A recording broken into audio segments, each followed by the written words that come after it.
Hello guys, this is Rahul from PriceJugaad.com and today I'm going to talk about the Redmi Note 3 battery performance. The given battery is 4000 mAh capacity made of a lithium ion polymer battery. The battery is kind of like the charging type is Type C charger. So the battery connector type is of Type C charger, and as you know the device does not come with a quick charge. So let us connect the device with the USB charger with the adapter and plug into the power supply, which we get directly from the switchboard. I'm just connecting it to the device of the mobile phone. So yeah, make sure you connect with the right direction, and uh, and yeah. So I'm just plugging it and switched on. So now I connected the charger. As you can see, now it is 20%. It is charging up now. So we'll examine it in the different time lapses, like for example after 10 minutes and after 1 hour.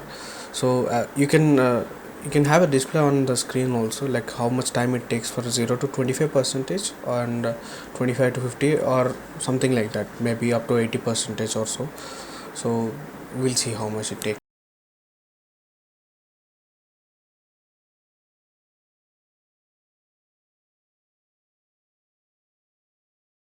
And we let's connect now to the laptop. We'll check it of the USB power battery power charger.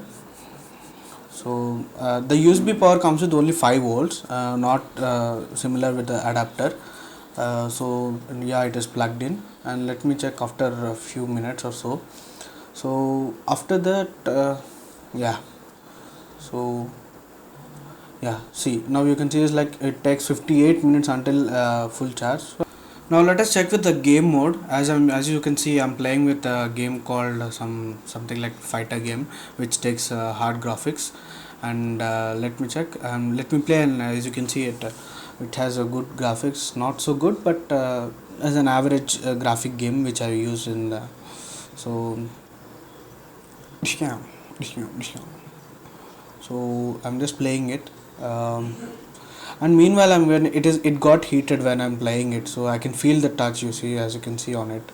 The heating problem is there while playing the games also. The battery gets very heated up, and also I'm checking up with some ads like YouTube videos or some other apps. So here we have a description in the battery section where how much consumption it is taking. So overall the battery performance is quite good, and the only problem is it gets heated up during the game mode and something else. So not with the other apps, I guess. But overall I just felt it is good and perfect to go with this phone. And yeah, see you guys in the next video.